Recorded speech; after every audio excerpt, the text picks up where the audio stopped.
ನಮಸ್ಕಾರ. ಮಾಂತೇಶ್ ಗೌಳಿ, ಕಲಬುರಗಿ. ನಮ್ಮ ಜೊತೆಗೆ ಇವತ್ತು ಹಮೀದ್ ಸರ್ ಅದಾರ, ಕರ್ಜ್ಗಿ ಗ್ರಾಮದವ್ರು ಇವರು. ಕಳೆದ ಎರಡನೇ ವರ್ಷ ಇದು ನಮ್ಮ ಜೊತೆ ಅವರು ಬೆಳೆ ಮಾಡ್ಲಾಗತ್ತಿದ್ದು, ಹತ್ತಿ ಬೆಳೆ. ಹೋದ ವರ್ಷ ನಾವು ಹತ್ತಿ ಮತ್ತು ಕಳ್ಳಿ ಮಾಡಿಕೊಟ್ಟಿದ್ದೀವಿ.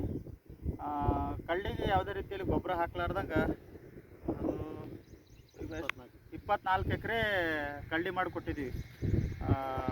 ಯಾವುದೇ ಗೊಬ್ಬರ ಹಾಕ್ಲಾರ್ದಂಗೆ ಬೀಜೋಪಚಾರ ಪದ್ಧತಿ, ಮೇಲ್ಗಡೆ ಮೇಲ್ಗೊಬ್ಬರ ಈ ರೀತಿ ಪದ್ಧತಿ ಮಾಡಿಕೊಂಡು ಒಂದು 18-19 ಸಾವಿರ ರೂಪಾಯಿದಾಗ ನಾವು ಕಳ್ಳಿ ಮಾಡಿಕೊಟ್ಟಿದ್ದೀವಿ. ಆ ಕಳ್ಳಿ ಎಷ್ಟೈತ್ರಿ? ಅದು 230 ಕಟ್ಟ ಕಳ್ಳಿ ಆಗಿತ್ತು. ಈ ಸರ್ತಿ ಮತ್ತು ಅವರು ನಮ್ಮ ಮೇಲೆ ವಿಶ್ವಾಸ ಇಟ್ಟು 80 ಎಕರೆ ಹೊಲ ಕೊಟ್ಟರು ನಮ್ಗೆ. ಆ 80 ಎಕರೆ ಹೊಲದಾಗ 32 ಎಕರೆ ತೊಗರಿ ಅದ. ಇದು ಹತ್ತಿ 50 ಎಕರೆ ತೊಗರಿ. ಟೋಟಲ್ 82 ಎಕರೆ ನಮಗೆ ಹೊಲ ಕೊಟ್ಟಾರ. ಈಗ ಫಸ್ಟಿಗೆ ನಾವು ಅವ್ರದ್ದು ಬೆಳೆಗೆ ಬೀಜೋಪಚಾರ ಮಾಡಿದ್ದೀವಿ.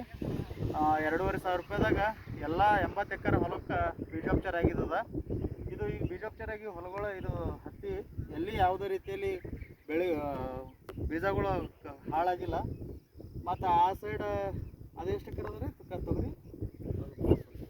ಆಚೆ ಕಡೆದು 31 ಎಕರೆ. ಏನೋ ಟೋಟಲ್ ಅಲ್ಲಿ ಪ್ಲಾಟ್ಗಳು ಅದಾವೆ. ಅಷ್ಟು ಪ್ಲಾಟ್ಗಳಿಗೆ ಚೆಕ್ ಮಾಡಾಕತ್ತೀವಿ. ಭಾಳ ಚಂದ ಬಂದಾವೆ ಬೆಳೆಗಳು, ಯಾವುದೇ ರೀತಿಯಲ್ಲಿ ತೊಂದರೆ ಆಗಿಲ್ಲ. ಸೊ ಈಗ ಅವ್ರ ಜೊತೆನೇ ನಾನು ಮಾತಾಡೋಕ್ಕೆ ಇಷ್ಟಪಡ್ತೀನಿ. ಸರ್ ನಮಸ್ಕಾರ.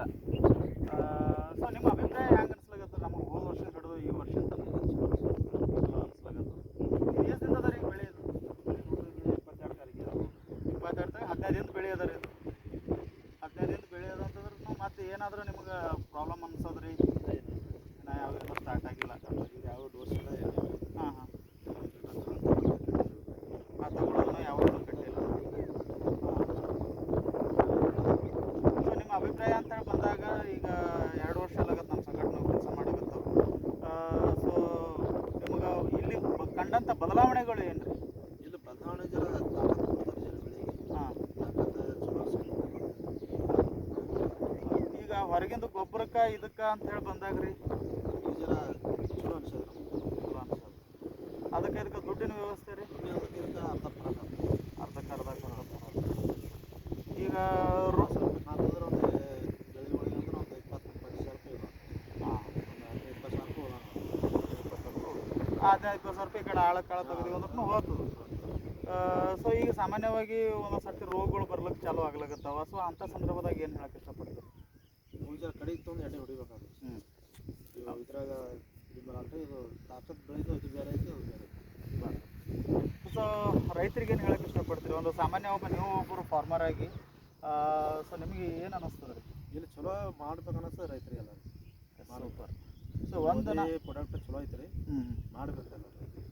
ಈಗ ನಾವು ಕೈ ಮೇಲೆ ಕೊಟ್ಟಿದ್ದೀನೋ ಎಲ್ಲರೂ ಅವ್ರದ್ದು ಚಲೋ ಅಂತ ಹೇಳಿ. ಹಾಂ, 4-5 ಕಲರ್ಗಳು ಕೊಟ್ಟರೆ ಯಾವ ಏನೂ ಇದು ಇಲ್ಲ, ಕಂಪ್ಲೇಂಟ್ ಇಲ್ಲ ರೀ. ಅದ್ರದ್ದು 4-5 ಮಂದಿಗೆ ಹೇಳಿಸಿದ್ರಿ, ಯಾವ ಏನೂ ಕಂಪ್ಲೇಂಟ್ ಇಲ್ಲ ಇಲ್ಲಿವರೆಗೂ ಅಂತ ಚಲೋ ಆಗ್ಯಾವ ಅಂತ ಹೇಳೋರು ಅವ್ರು. ಹಾಂ, ಅದಕ್ಕೆ ಭಾಳ ಬಿಡಿಸ್ತಾರೆ.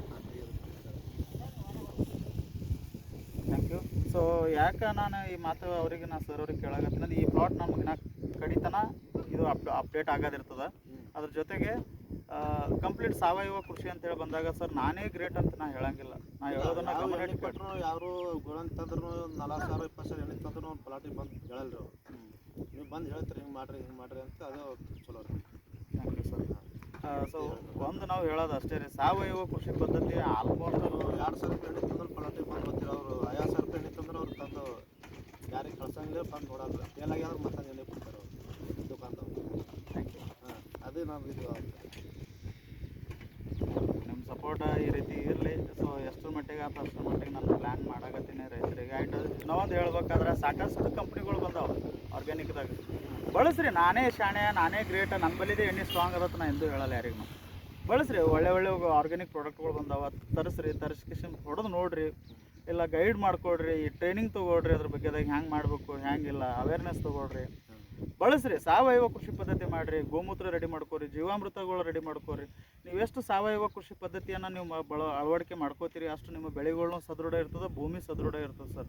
ಯಾಕಪ್ಪ ಅಂತಂದ್ರೆ ಮಳೆ ಪರಿಸ್ಥಿತಿ ಸಾಕಷ್ಟು ಕೊರತೆ ಆಗಲಾಗತ್ತೆ. ಈ ವರ್ಷದ ಬೆಳೆ ಅಂತೂ ಬಂದವರಿಗೆ ಶಿವಾಯನಮ ಅದ, ಧರ್ಮದ ಬೆಳೆ ಅಂದಂಗೆ. ಸೊ ಯಾರೇ ಇರಲಿ ಪರವಾಗಿಲ್ಲ, ನಾವು ಹೇಳುವಂಥದ್ದು ಇದು, ನಾನು ಸಮಸ್ತ ಕರ್ನಾಟಕ ಜನತೆಗೆ ನಾನು ಹೇಳುವಂಥದ್ದು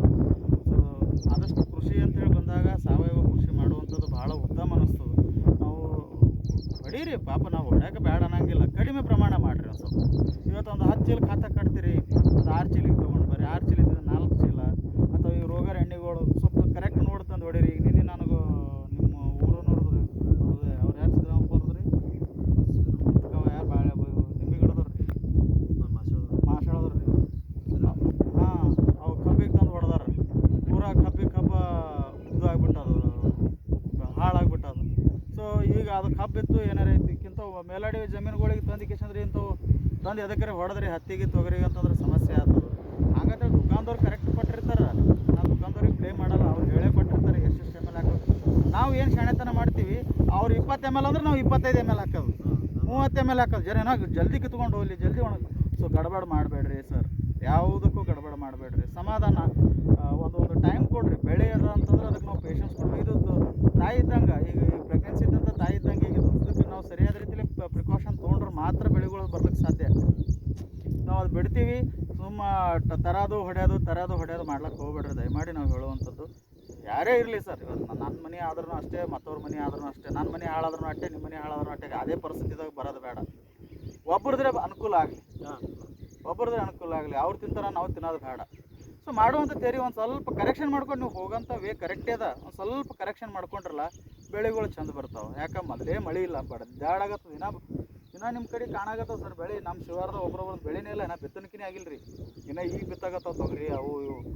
ಸೊ ಹೇಳುವಂಥದ್ದು ಅಷ್ಟೇ, ಕರೆಕ್ಟ್ ಮಾಡ್ಕೊಡ್ರಿ. ತಿಳಿಲಿಲ್ಲಲ್ಲ 100 ಸರ್ತಿ ಫೋನ್ ಮಾಡಿರಿ ಸರ್, ನಾವು ಮಾಡೋಕ್ಕೆ ಪ್ರಯತ್ನ ಮಾಡ್ತೀವಿ. ಕಡೆಗೆ ಇಂಥವ್ರ ಬಳಿ ಹೋಗ್ರಿ, ಇಂಥದ್ದು ತರಿಸ್ರಿ, ಇಂಥದ್ದು ಮಟ್ರಿ ಅಂತಂದರೆ ಹೇಳೋಕೆ ನಮಗೆ ಗೈಡ್ ಆಗ್ತದೆ. ಯಾಕಂದ್ರೆ ಇವತ್ತಿನ ಫಾರ್ಮರ್ಸರೇ ಎಕ್ಸ್ಪರ್ಟ್ ಅದಾರ ಸರ್. ರೈತರೇ ನಮಗೆ ಅಡ್ವೈಸ್ ಮಾಡ್ತಾರೆ, ಹೇಳ್ತಾರೆ, ಕೇಳ್ತಾರೆ. ನಮಗೆ ಗೊತ್ತಿರಲ್ಲ, ಅವ್ರಿಗೆ ಗೊತ್ತದ ರೀ, ಅವ್ರಿಗೆ ಗೊತ್ತಿಲ್ಲ, ನಮಗೆ ಗೊತ್ತಿಲ್ಲ. ಸೊ ಇಷ್ಟೇ ಕರೆಕ್ಷನ್ನ. ಸೊ ಎಲ್ಲರೂ ಸಮನಾಗಿ ಮಾಡೋದದ ಬೆಳೆಗಳು. ಸೊ ಚಲೋ ತಕ್ಕೊಳ್ಳೋದು, ಎಷ್ಟರ ಮಟ್ಟಿಗೆ ಅಷ್ಟು ಸಾಧ್ಯತೆ ಆದಷ್ಟು ನಾವು 4 ದುಡ್ಡು ಉಳಿಸೋ ಕೆಲಸ ಮಾಡಬೇಕು. ಅದರ ಜೊತೆಗೆ ನಾವು ಕೆಲಸ ಮಾಡಬೇಕಾಗಿದ್ದು ಭೂಮಿಯನ್ನು ಉಳಿಸ್ಕೊಳ್ಳೋ ಪ್ರಯತ್ನ ನಾವು ಮಾಡಲೇಬೇಕು 100%. ಸೊ ಇಷ್ಟು ನಾನು ಹೇಳೋಕ್ಕೆ ಸಾಧ್ಯ. ಸೊ